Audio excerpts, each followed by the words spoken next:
Hi, good evening, everybody, and welcome to another of our winter webinars.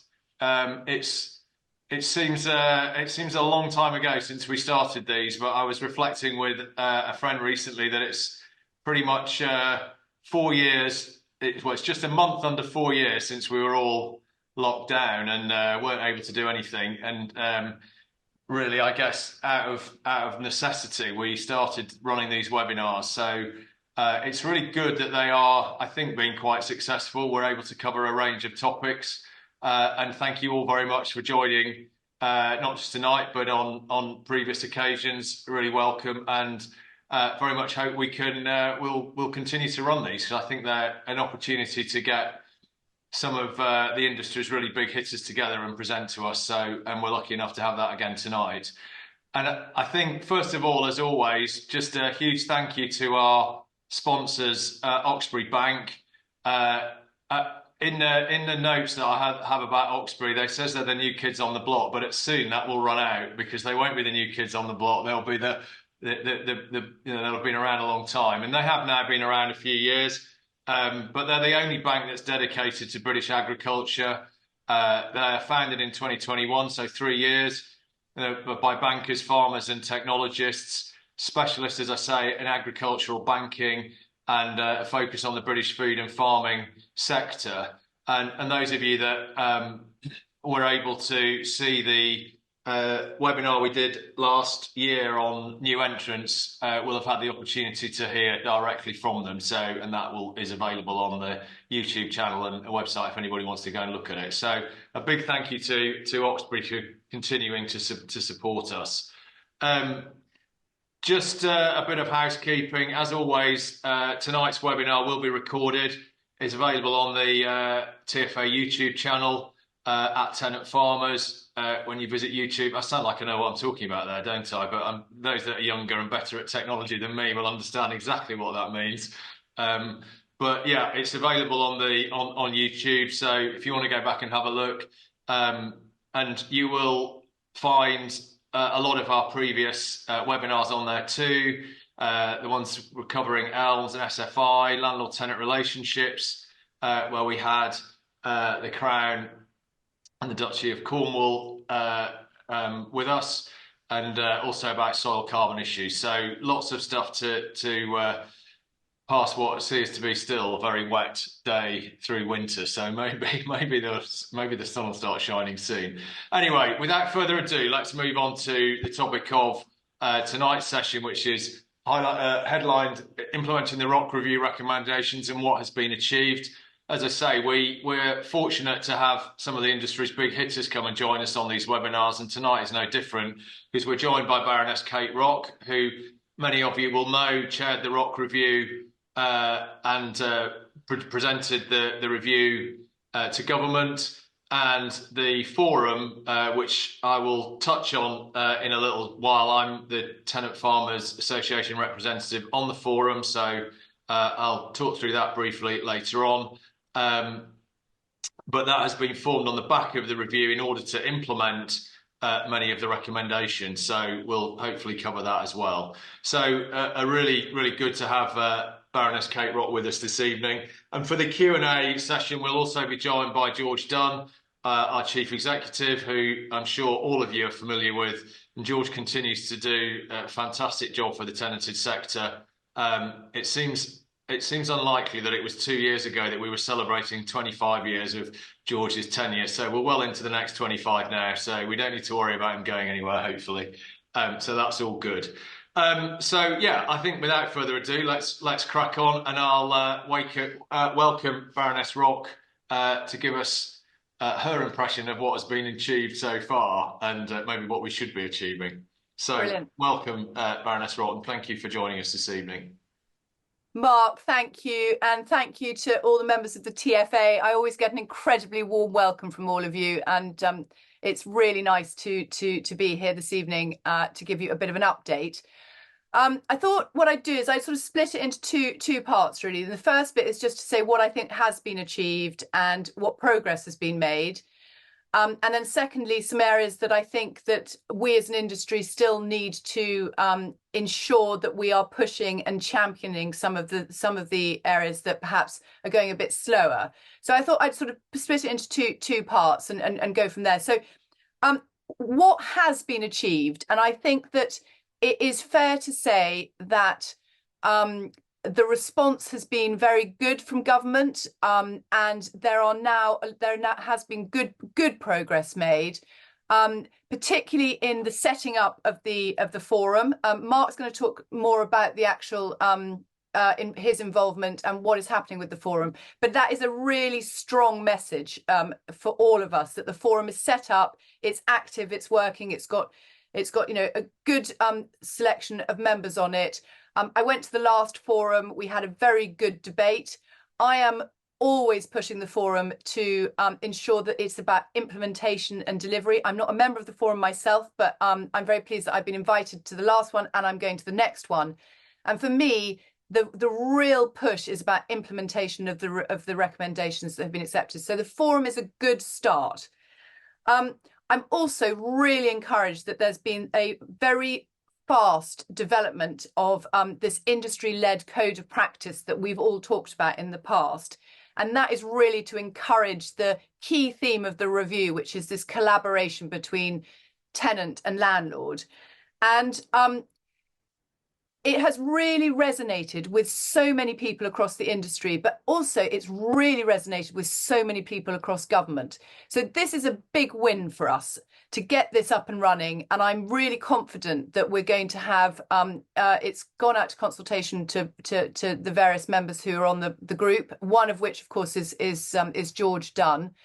And I'm confident that we're going to get an announcement on the code of practice and actually the implementation of it in the next couple of months. So that is it again, and I think that will really set the tone in terms of standards and behaviour. So that's very promising. You will recall that there was a call for evidence on the proposal for the Tenant Farming Commissioner. I know that many of you were involved in the TFA survey and engagement, which I think is an incredibly powerful document. I read it, the survey, and I mean, I have to say, it's such a powerful voice for the tenant farmers on some of the things that are going on. And I'm really give huge credit and thanks to all the TFA members for their input and their involvement, because please don't underestimate that this gets taken very, very seriously in government. So we don't know what's going to happen next with the call for evidence. But again, I have been pushing very hard inside DEFRA to ensure that this call for evidence is responded to, so it's collated, and that then the farming minister can come and deliver a response on what the recommendation will be. So I am still pushing very hard for a commissioner. I don't really mind what it's called. I think there's been a lot of sort of debate about the title. I think the title is completely irrelevant. It's about ensuring that we have a commissioner that can deliver, fully for the agricultural tenancy sector and engage with landlords, tenants, and land agents. It's about the whole sort of piece and the whole audience. There is more monitoring around farm tenancy rents. We're engaged with DLUP on that. You will have seen this week the latest stats. So again, it's ensuring that it's front and foremost. Moving on to the scheme design, DEFRA have adopted the principles of flexibility and simplicity in scheme design. That's a big tick for us. They've removed penalties in SFI if a tenant ends the scheme early. We've ensured agreements can be transferred, as in countryside stewardship. The rolling payment window, which was almost one of my first recommendations way back when we were still writing the review, is there. The SFI, and this is a big win for us, is that landlord consent is not required for a tenant to apply. That was one of our key recommendations. And DEFRA have taken the learning from that, and they're going to develop that into CS and their 2024 combined offer. I have been very clear with DEFRA. If there is not permanent land use change, there does not need to be landlord consent. It seems it seems terribly simple, and it should be applied to all schemes. The forum are exploring the feasibility of joint tenant landlord agreements. I know that they've set up a subgroup. I'm really keen that, again, that we push for that. I know that, Mark, you've been involved in those discussions, and I'm sure you'll give us an update.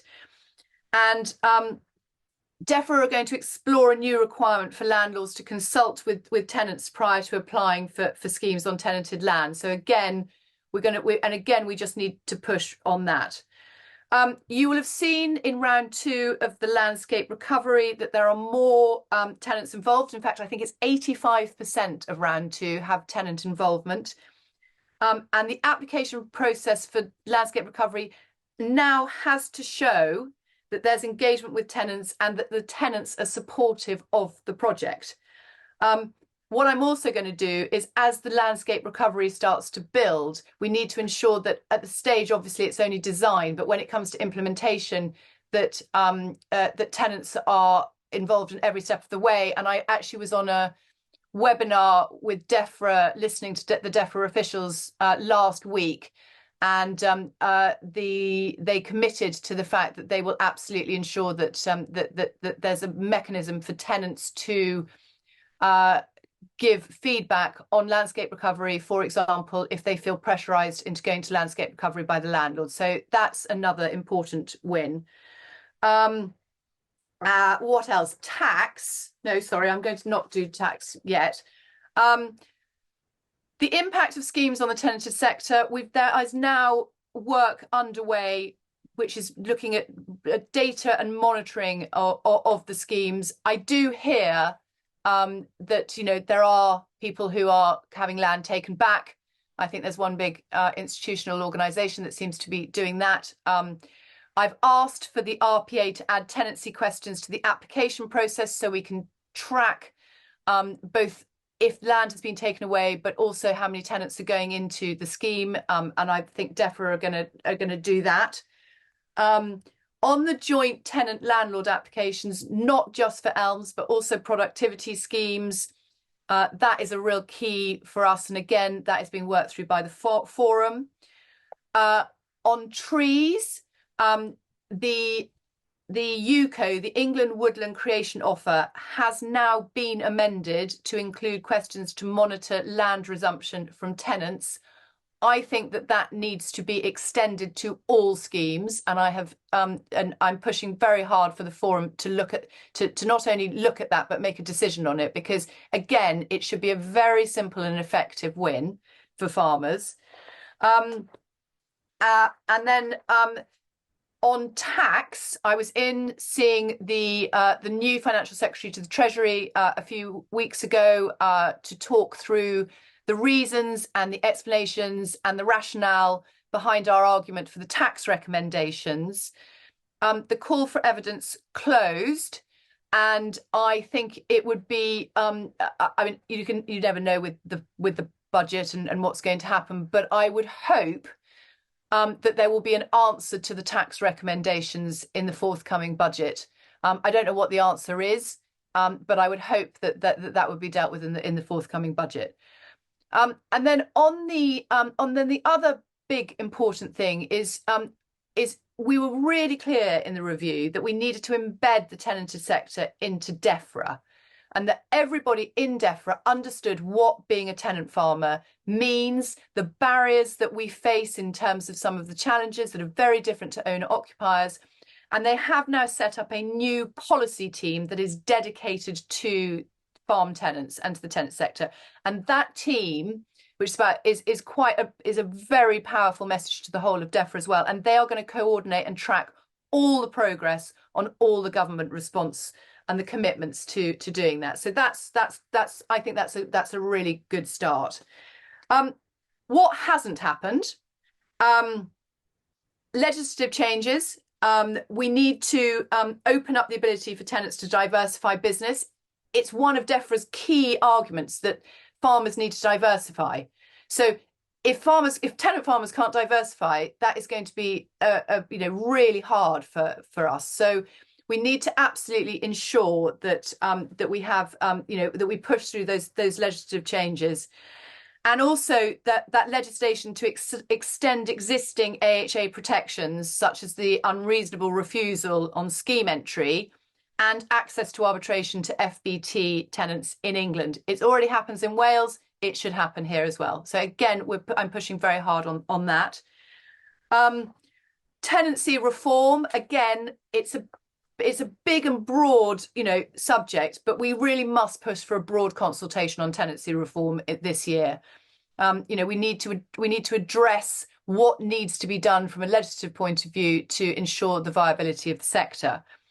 And I think that is something that I will be talking to the new law commissioner about, who came in place at the end of last year, to ensure that we push that through.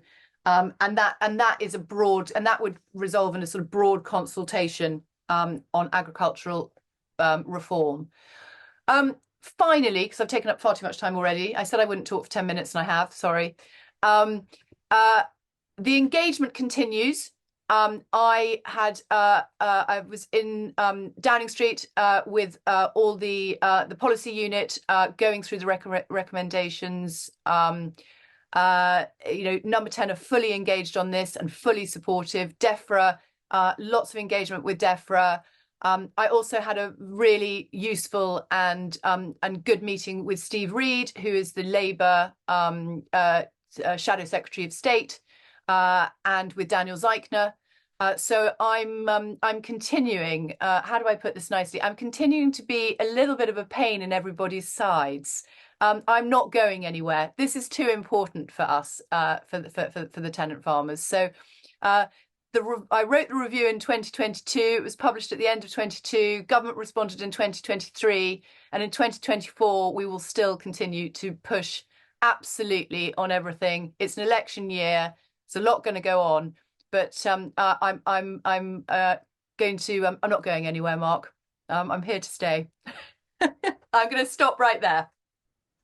Well, that's very good to hear that you're not going anywhere. I think we can all I think we can all gauge from that last 10 or 15 minutes the enthusiasm and support and really just bloody mindedness you have to support the tenanted sector. And it's so good that all of us as tenant farmers have an advocate really in the sort of seat of power, if you like, really arguing our cause. And it's perhaps it's long overdue. I don't know whether that's right quite, but it's really valuable to have that. And I think on the back of your review, it's really stirred some really interesting debate. And I think it's really got some of the issues that challenge us, particularly in the new environment that we're working in. And this is an opportunity to really make that happen. So really good. Thanks very much for that. It's really useful. And I think on behalf of all of us as tenant farmers and the members of the TFA, we can thank you for all your hard work. And very good to hear you're not going anywhere.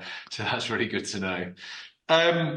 So I think what we'll do is I'll crack on. I'm just going to do a short little bit about my role as the TFA representative on the Farm Tenancy Forum that Baroness Rock has mentioned.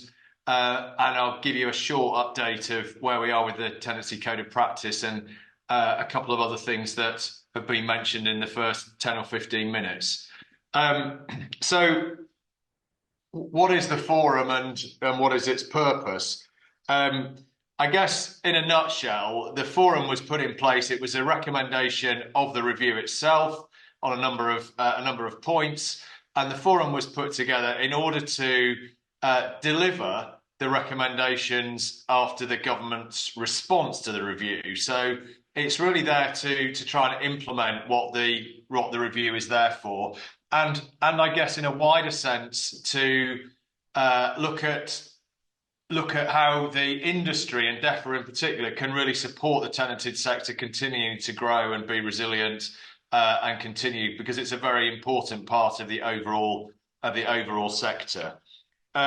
It's made up, I guess, largely of the usual culprits. I don't think there'll be any surprises here. I've just written them down. I hope I haven't forgotten anybody that's listening to this. But there's ourselves, the NFU, David Exwood, some of you will know, is their representative, a tenant farmer himself in Sussex, and is, I think it's fair to say, quite a big advocate of the ROC review. So that's really helpful. The CLA, the Institutional Landlords Body, the RICS, the CAAV, Local Authority Representative, the Agricultural Law Association, and the Young Farmers are also on there. So when I say it's the usual culprits, I guess it's not unreasonable that we've got that really good mix of people on the forum. The only thing I would say is that, and George always writes this, I don't know if anybody's ever read, I'm sure you all have read George's representations to all the government responses and evidence and so on. And it always amuses me that the first page is very much emphasising that the TFA is the only body that truly represents tenant farmers in the UK. And I think that is so important on the forum that we're sat around there. The downside being, of course, that everybody else on there is not solely focused on what is good for a tenant. So that is good in that we're not going to get our own way all the time, but obviously it does put a certain amount, and I feel a certain amount of responsibility to really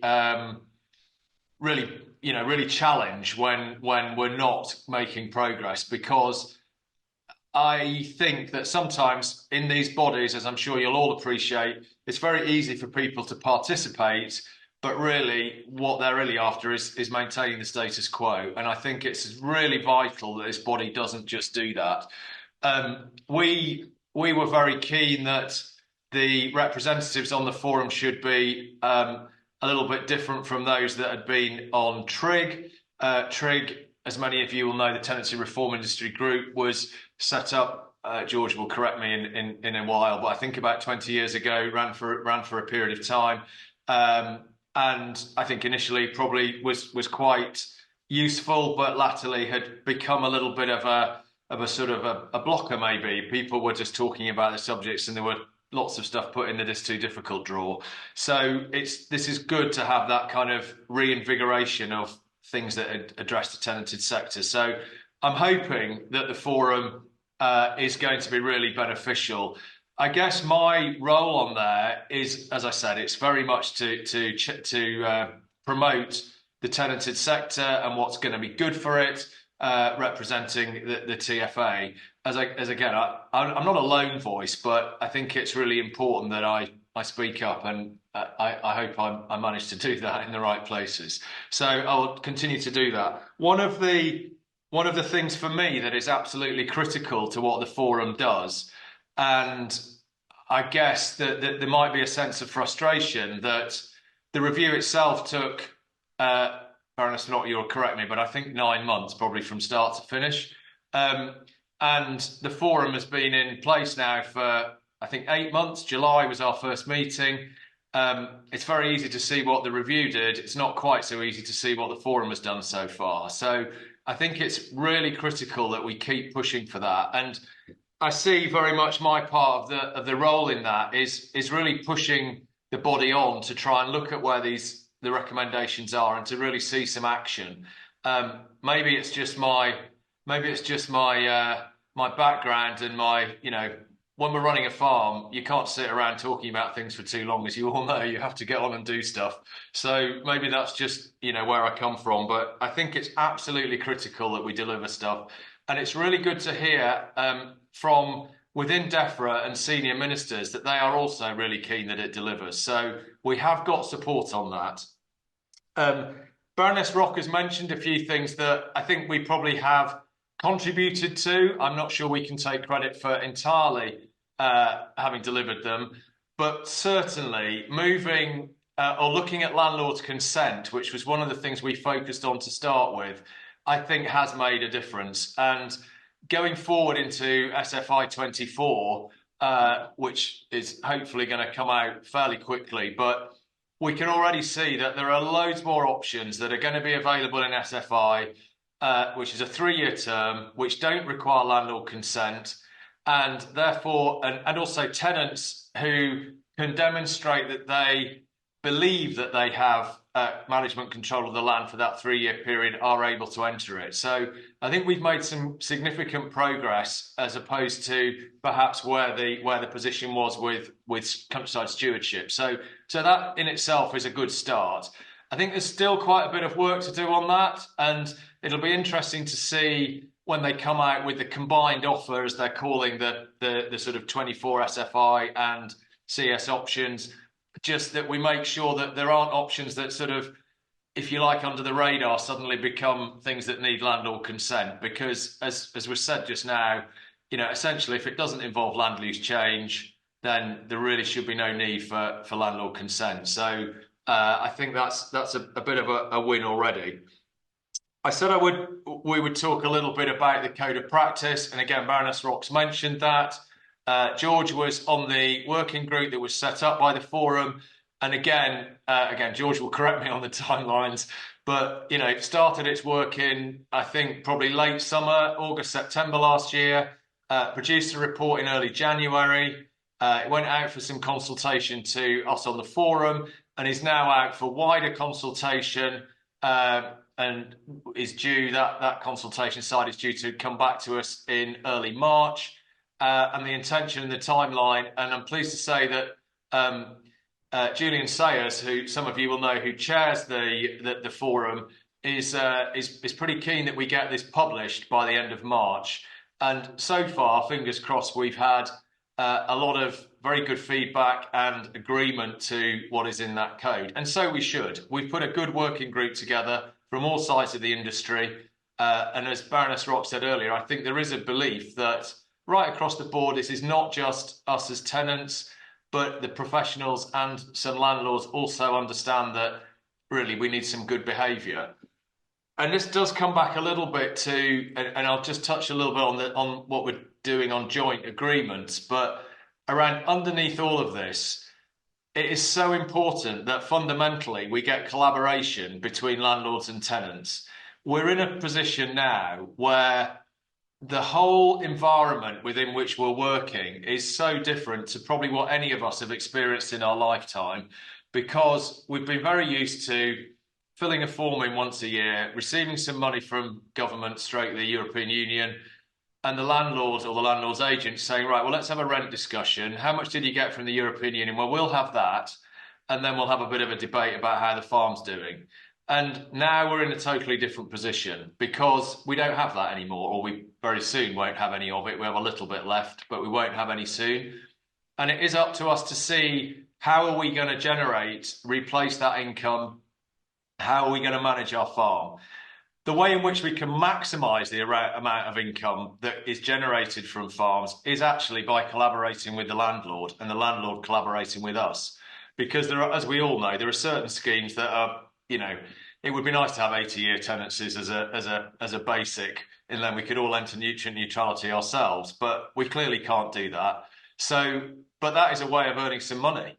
And that may be that in collaboration with the landlord and the tenant, we can do some SFI stuff, we can manage that nutrient management for them, and therefore we can make the pot a lot bigger. So underneath all of this, the codes, the changes that DEFRA are making, the Tenant Farm Commissioner, which I'm pleased to say, I don't want to talk out of turn here, but certainly one or two of the other members of the forum that I've discussed it with, I don't think are as concerned stroke anti the farm tenant commissioner as we might have thought. So that's a positive sign. And actually, we were discussing in the forum back before Christmas about joint agreements and so on. And well, if there was a bit of a dispute, how would you deal with that? And I won't name names, but one of the other members who you perhaps wouldn't expect to say this said, well, that's a perfect job for a farm tenant commissioner to do. So we are getting some traction, and there's a very good example of it working very well in Scotland.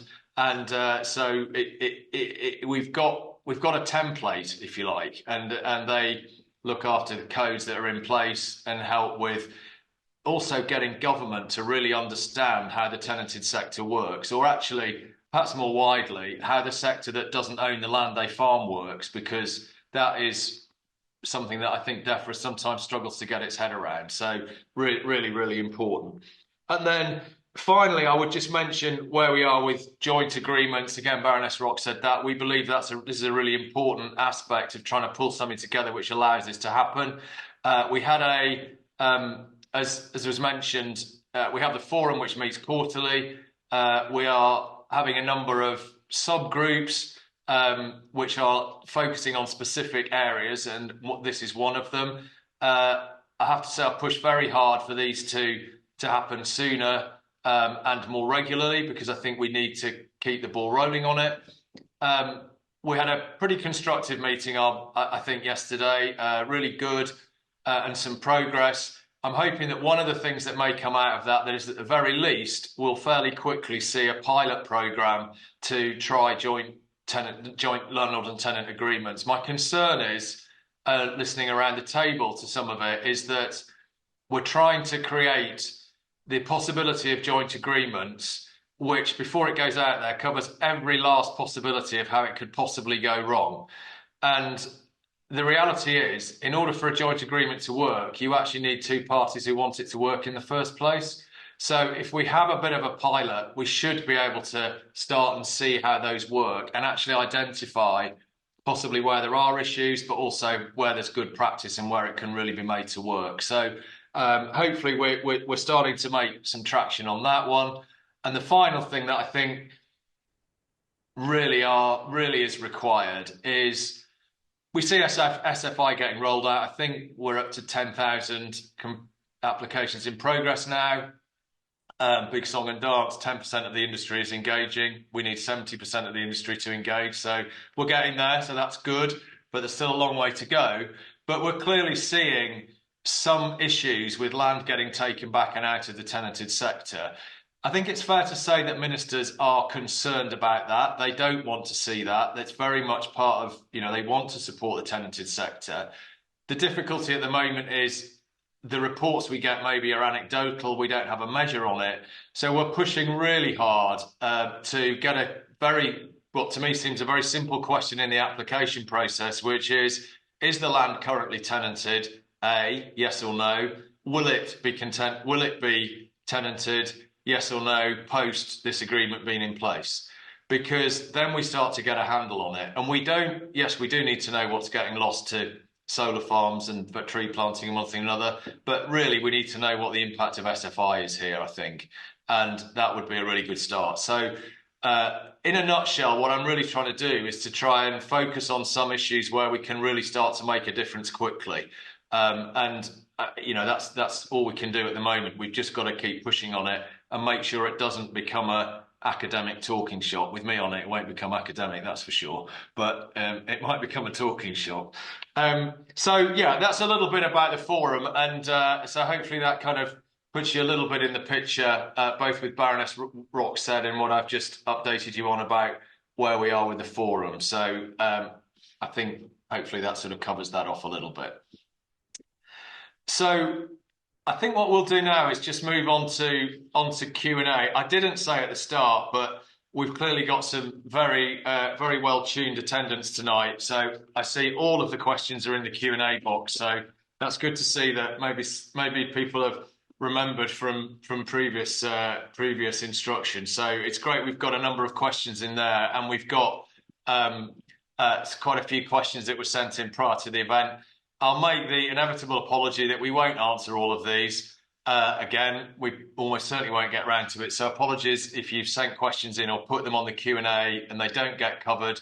We will definitely cover them after the webinar and put the answers on the website. So please look out for that if you feel your question wasn't answered. So I'm also going to welcome George into this section. Hopefully his camera's working. Is it, George?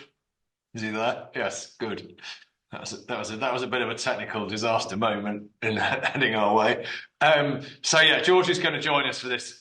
So we've got hopefully all of us, Baroness Rock, George, and if necessary myself, to answer any specific questions on this. So I think we'll start off really with I guess it's around the code of practice a little bit, but it also is mirrored by our recent survey about how tenants feel their relationship is with the landlord and tenants, and certainly with what I think was unearthed during the sort of, I was going to say whistle stop, but it wasn't really whistle stop, was it? It was a sort of very long-winded tour all over the country during the review and interviewing members. There are clearly issues between landlords, land agents, and tenants. And first question is one from a member in Derbyshire who says, when will laws be in place to ensure land agents, landlords act professionally toward tenant farmers? So maybe that's a bit of the code and a bit of where we are with legislation. So I don't know, Baroness Rock, if you want to make a start on that one. Just checking, sorry, I was on mute. I mean, this falls very clearly into the code of practice. I think it's fair to say that what will happen with the code of practice is that once it's been launched and announced, then the RICS will take it up as part of their standards procedure, so that what you'll do is you will have somewhere to go on the back of a code of practice. And what we want to do is we want to roll out the code of practice as quickly as possible, get everybody signed up to it. The land agents will sign up to it. If you've got the RICS and the CAAV members, given that those organisations are signing up to it, then all of the members will sign up to it. So I'm confident that actually, if we get this code of practice right, which I believe we will, it will be a very, very effective tool in terms of just stopping bad behaviour. And I think it could stop bad behaviour quite quickly, because if you're sitting down with your land agent or your landlord, and obviously, everyone here is a tenant farmer, but it applies equally for the landlord's perspective, is you've got a document that is going to be a short document that's basically going to say, this is how you need to behave respectfully, appropriately, and properly in terms of negotiations. George, I mean, I think you've probably been more involved in it certainly than I have. I haven't even seen the code of practice yet, but so. Yeah, I think there's a difference between what the questionnaire is asking about having laws in place and having a code of practice in place. I don't think we're ever going to get to a place where we are going to have legislative provisions which allow us to take land agents and solicitors and others to task for their conduct. We will have to rely upon the professional bodies like the RICS, the Solicitors Regulation Authority, and the CAV and others to do that. And as you say, Kate and Mark, the code of practice is an incredibly important part of that accountability. And I mean, sadly, it's really about just people being fair and reasonable with one another. We may take a different view, we may have different opinions, we may come from different perspectives, but we all must treat each other with respect. And it really annoys me when I'm sat in farm kitchens with tenant farmers who are not treated with respect by some representatives of landlords, and those circumstances just swim around that kitchen for weeks and months after those discussions have taken place. So I think the code of practice will be a massively important part of holding these people to account. And all we want is people to treat each other fairly and reasonably and with respect. And that shouldn't be too much to ask in this day and age. And do you both feel that the code will have enough teeth, if you like? There's enough kind of sanction, if, as opposed to don't do that again kind of response. Are we comfortable? I mean, this is possibly, we're getting into where the Farm Tenant Commissioner comes into it, but do we feel that the code will have enough teeth to to really call out that behaviour and have some sanction, as opposed to just, well, I won't do it again, it's fine? Yeah, I mean, I think, Mark, that the benefit of peer pressure is going to be huge. And if people are beginning to talk about how conduct needs to change, and people can talk to one another about how the code should be impacting what they're doing, and if the colleges and universities can instill this in people as they train new land agents and solicitors, if the bodies that are representing them professionally, like the CAV and the RICS, include them as part and parcel of their regulatory framework and their examination process, then we will see real change, in my view. And we're going to sign up to the code, so we want to make sure we're acting reasonably and fairly as well, as I hope other organisations representing landlords and others will too. So I'm not naive enough to think everything's going to be rosy the day the code's published, but I think it will give us a real opportunity to change the narrative that has been so toxic for such a long period of time. I think the other thing, Mark, is that, the land agents themselves are going to want to sign up to this because it's going to look incredibly odd if they don't. If you've got the big land agents who's saying, oh, well, we're not really going to sign up to it, it's going to look quite odd, particularly if the RICS and the CAAV have absolutely endorsed and signed it. And I think that, the conversations and I have to say, the conversations I've had with the RICS particularly have been incredibly good, really engaged, really proactive. They want this to work, and they will, I think they're going to be very clear to all of their members that this needs to work. And I think you don't want to go down an enforcement road too early on these things. You want to ensure that actually the industry comes together and works to the benefit of it all. And I think if the code of conduct doesn't work, then there might be a way that it might need to be enforced in the future. And I'm sure future governments might look at it, but I think it's incumbent on all of us to ensure that it does work, actually. Yeah, no, I agree totally. I mean, just on perhaps maybe a more positive side of that is obviously we are all aware of some really poor examples. A member from County Durham has asked, we do see poor examples, but I wonder when you were doing the review, or George, we see this through the office. Did you unearth some examples of good practice which we could perhaps be using as exemplars to try and encourage and almost give guidance to people as to this is a good way to do it? Because we are, to a degree, treating somebody badly, it doesn't matter what environment you're working in, is unacceptable. But some of it will come about from people not really understanding how to do something right or in the right way, particularly in the current environment around environmental goods and so on. I wonder if you've got some good examples and things that we should be pulling together.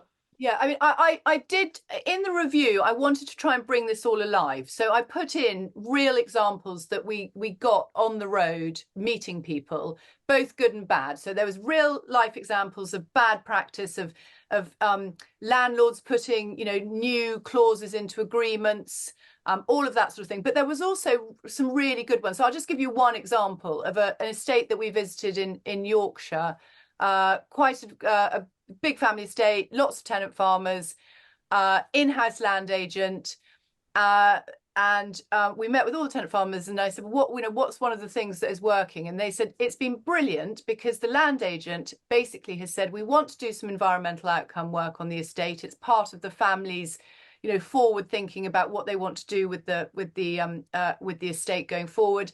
And we sat down with each tenant farmer and we worked out, were there areas of land that were not as productive on their farm that we could then maybe do some tree planting on, or there were some areas. So we mapped it all out. We all sat down together. We had tenant farmers talking to tenant farmers next door to each other about, could they help a bit on this or not on that?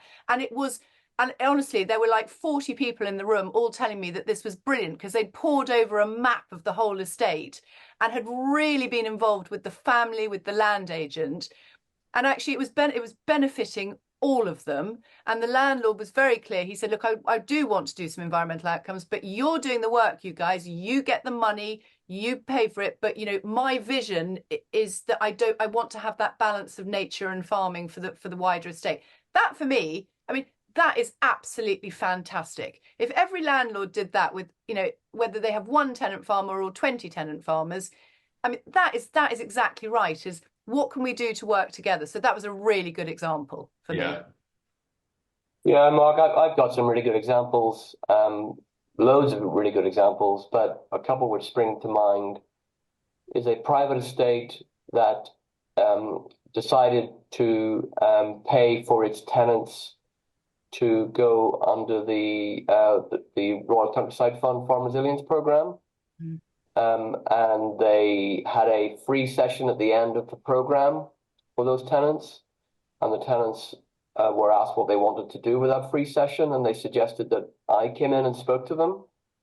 And the agent said, fine, we'll sort that out. So the agent came and spoke to me and said, do you want to come and talk to our tenants in our estate?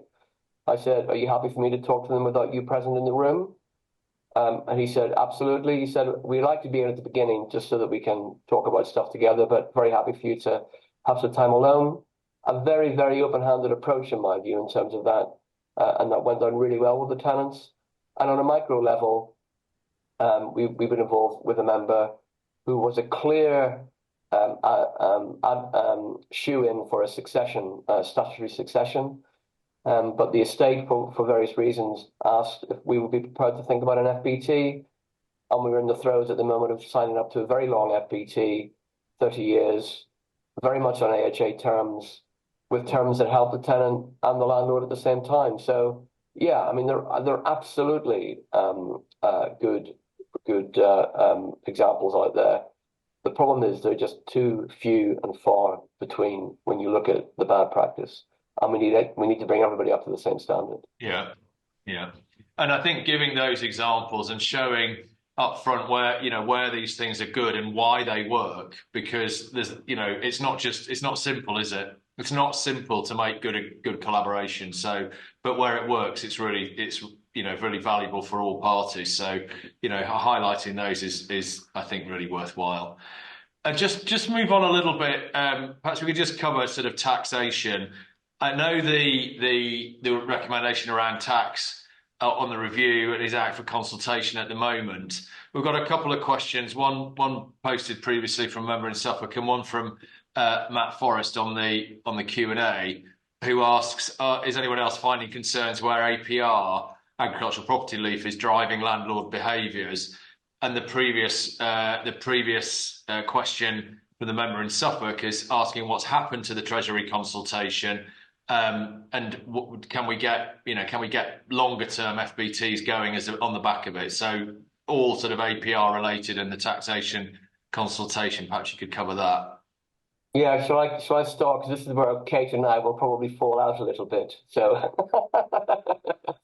we don't agree on everything, George. It's very important not to agree on everything. Absolutely, absolutely. So TFA members will be aware that for some time we have suggested that the availability of agricultural property relief to landlords should be conditional. And the conditionality should be that they let land for at least 10 years or more. Because our view is, what does the state get back? What does the public purse get back in terms of benefit for the massive subsidy of the agricultural property relief that they're giving to landlords day in and day out for letting land on short-term agreements? Now, there will need to be some derogations, particularly for land which is usually rotated for high-value crops and vegetables and the like, but that can be built in. And the other really important thing is, because I asked this question of some landlords agents, what one thing would provide your clients with the desire to let longer? And they said, if we could lock in our capital taxation position on the first day of the lease, so we knew for as long as that lease took effect, we weren't going to be hammered for tax by changes in the capital taxation regime. Perfectly sensible and reasonable thing to be asking. So alongside our 10-year idea, we said that landlords should have the ability to lock that in from day one of every tenancy. So we have that benefit for as long as the tenancy exists. Now, the Treasury have gone out for consultation. We were expecting something in the autumn statement, as Kate said earlier. We hope to get an answer in the budget. We're certainly pressing for something positive. But within the ROC review, I had to bow to our chair's position that we decided to go for 8 years on the basis of what CLA were coming back with in terms of what the average was for their members. But maybe Kate, you can explain that a little better. I don't think we disagree on the principle, but we disagree on the way in which it should be implemented. Yeah, I mean, so we don't disagree on the principle. I think the principle is extremely sensible, and actually not, I don't think, controversial at all.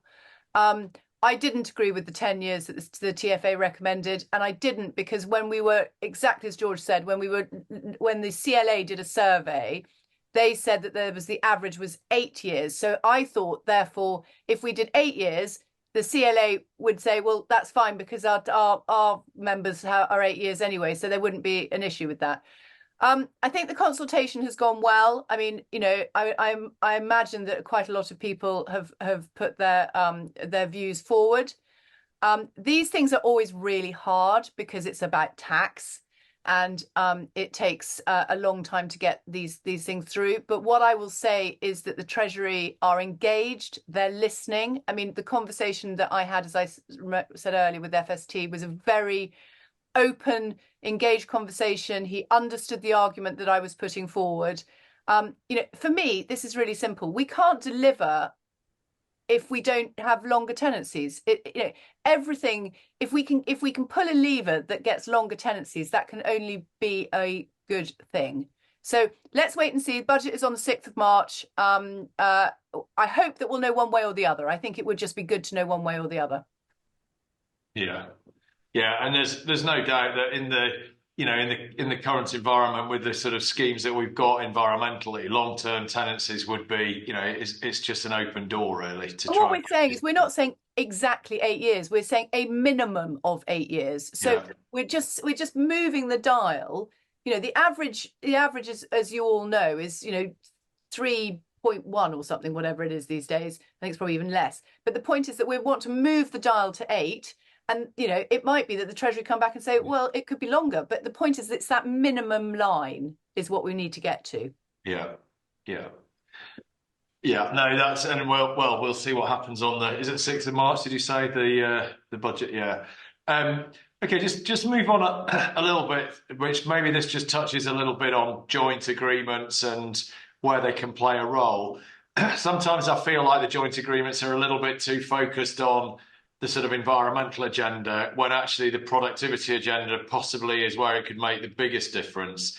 And we've got a question from a member in Devon who says, my landlord's responsible for the slurry storage system on my dairy farm, which needs to be upgraded. However, they say they can't afford the upgrade without a grant, but they're not able to apply for the grant. How can this be resolved? And I don't think this is uncommon, is it? I think we see this a bit, George, don't we? So, Yeah, Mark, this is absolutely classic where the fixed equipment on a rented holding is the responsibility of the landlord to ensure that it is meeting the statutory standards of, if it's an NVZ regulations or whatever.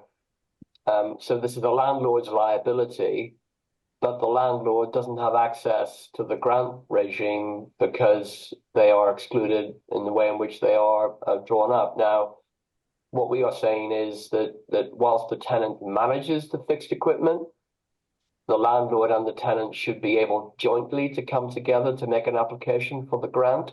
So the landlord gets the direct benefit of the grant. It doesn't have to go through the tenant's books, and the tenant doesn't have to accept liability for the grant requirements, because that should be the landlord's liability. But the tenant maintains a joint liability with the landlord in managing that fixed equipment according to the grant conditions going forward. So this is an absolute no-brainer from our perspective, that this is something that the government should be pursuing. And it goes back to what Kate was saying earlier about government not really understanding the way in which tenancies operate within a business environment. So they have this idea that everybody is an owner-occupier when it comes to grants, and they can internalize all of the decisions they need to make in response to those grants. But here we have a situation where there are two parties, both responsible for that piece of fixed equipment, and both should be able to jointly apply for the grant, with the landlord responsible for the capital elements of that scheme, and the tenant responsible for the ongoing management over the time that the grant bleeds out within the system. So yeah, a pilot scheme in that area would be really great, just to test this out. I think the response we've had from the RPA so far has been, well, we haven't really done joint applications before, so we think it might be a bit difficult to do. Well, yeah, I get that, but in this day and age, we should be finding a way around those problems. I mean, this is it's such an easy win. It's just such an joint applications where both both parties are willing and able and want to do this. Slurry is it's such for everybody, we need to get our slurry infrastructure under control. It's seems I mean, I had this conversation with the Environment Agency on exactly this example, which is, you know, if you can't have joint applications, what's going to happen if you're going to have problems with your slurry infrastructure? That's the landlord's responsibility, but the landlord can't go into the grant, so the landlord maybe can't afford it. I mean, it's a win for absolutely everybody. And I have argued this very strongly, particularly for the slurry infrastructure grants, that we have joint applications. I mean, I'm really passionate about this because you know, it's so important. So I will not rest until we get joint agreements, particularly around slurry infrastructure. Yeah, and I think it's, yeah, as you say, it seems such an easy win on this. And actually, talking to a few of the landlord representatives, it's also an easy win for them. I mean, Exactly. clearly, a joint agreement where the landlord and the tenant really don't get on for whatever reason, you're never going to get a joint agreement. That's fine, you know, that's just because of the relationship. But where you've got a willing landlord and a willing tenant, Yeah, particularly in the situation that's described in the question, which seems relatively common, then there must be a solution. And actually, the outcome of that is that the schemes that DEFRA are putting together have much bigger impact. So we're absolutely. really kind of, yeah, screaming from the rooftops to get this together. And Yeah. if we have to go through a pilot or a test to get that, you know, underway, then that's the way we should do it. So I think we should do that. We're clearly not, as always, going to get through all of the questions, and there's some really good questions in here around solar farms and one thing or another around local authority engagement. So Can I perhaps we just could come in just on the come back. solar farm thing, Mark? Can I just come in? Because Yeah, this is really important. This yeah, land being taken, you know, good agricultural land being taken back for solar. And, you know, this is absolutely against government policy. And the issue that we have is that it's the local planning areas. But this is now really being talked about in, you know, the top of government, about this is absolutely not acceptable to have you know, good agricultural land, and there are so many other opportunities to put solar in other areas. I'm a big fan on rooftops. I think, you know, I think farm buildings, new developments, you know, where there is, you know, bad agricultural land, you know, there could be a conversation, but I think this is very important. So I'm talking a lot about this at the moment because I think this is a priority to ensure that we're not losing sight. By the way, I'm a big, you know, I love green energy. I think solar is a really attractive proposal, but it's got to be in the right place. yeah, definitely. What I'm going to do is just finish on one last question where I hope you're going to both be very upbeat about. So, a member in Yorkshire asked, I have a young son who's 17. We are AHA tenants on a decent 475-acre holding. Would I be doing him a disservice, encouraging him to succeed me? That's a really, really interesting question, Mark. And what I would say in response to that, I have seen situations where sons and daughters of tenant farmers are mad keen to go farming. And I always say to them, you need your head and your heart if you want to go into this game.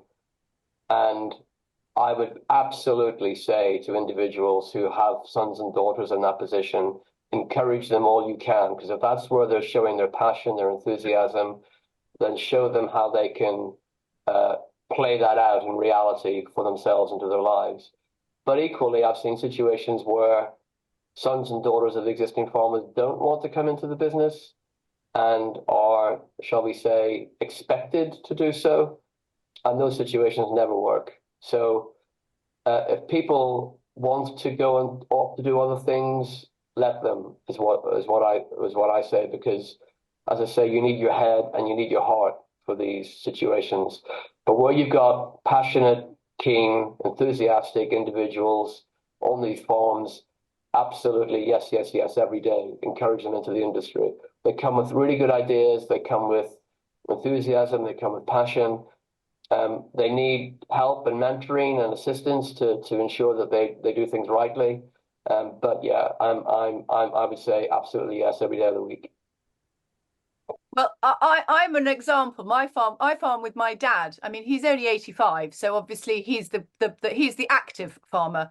because he's constantly whizzing around. But look, George is absolutely right. You've got to have a passion for our industry. You know, it is a really passionate job. And I mean, I loved going around the country because I met the most extraordinary people who work day in, day out. You know, we all work, you know, nighttime. You know, it's hard yards where we've got the vagaries of weather. We've got, you know, flooding, which we've had, you know, we've got, you know, there's a mental health issue around, you know, farmers as well. You know, it is quite a tough gig, let's be honest, but it's so rewarding because you're working with the land and you're working with livestock and you're producing food and working with nature. And it's the most amazing job, I think, in the world. But you've got to really want to do it. So I'm with George 100%. If you've got a young 17-year-old who's excited about the future, wants to go in farming, is probably at 17 is probably going to create the most amazing different things, because we've got to look at the future of farming, which is going to be around changes in technology. It's going to be around changes in farming practices, because we evolve. That's what farmers do. But we need the young talent in as well. So good luck to the 17-year-old either way. But I've got a 23-year-old who's pretty keen. Yeah, thank you. I think absolutely. I think you both hit the nail on the head. You've got to be passionate about what you're doing here. But if you are, it is, you know, we'll sit and moan here pretty much 24/7. But underneath it all, we love doing it. And actually, I think what is quite exciting, possibly for the new generation coming in at the moment, is that the landscape has changed. Sometimes not for the better, but I think where it is changing, there are always opportunities. And actually, this does come back very much to the heart of the Rock Review, which is good collaboration creates really good opportunities for all of us to get a sustainable return. And if you like, do our bit for the environment as well. So yeah, absolutely. If the guy's keen, let's get him in here. We need more young blood. We need to get rid of old people like me and messing about. So, okay, that's brilliant. As always, we've overrun slightly on time. Apologies to if your tea's gone cold or whatever. But I hope you've enjoyed the evening. I hope you've learned something. I hope it's maybe been a bit of good food for thought. A big thank you to Baroness Rock for once again joining us on the webinar. It's always good to hear somebody who's so passionate about the long-term resilience and supporting the sector. It really is good. And as always, thank you to George for answering, as always, in a very intelligent and knowledgeable manner about how things work for us as tenants. Finally, a big thank you again to Oxbury Bank, as I said earlier, for sponsoring these webinars. Absolutely valuable, really valuable to us. A reminder that the next webinar will be on Wednesday, the 13th of March, where we're covering the Dartmoor Review. And we've got David Fursden, who's chaired the Dartmoor Review, joining us on the 13th of March. So that will be a really interesting evening, I think, because I think it's a really good example of where we've put pressure on and we've really made and highlighted the differences. It's been a really valuable thing, I think, for those on Dartmoor, where it was pretty challenging, I think, and probably still is, to be fair. But so that's on the 13th of March. So once again, thank you all very much for attending. Apologies we didn't get through the questions. We will answer the questions, so look out for those on the website. And please go away and enjoy your evening.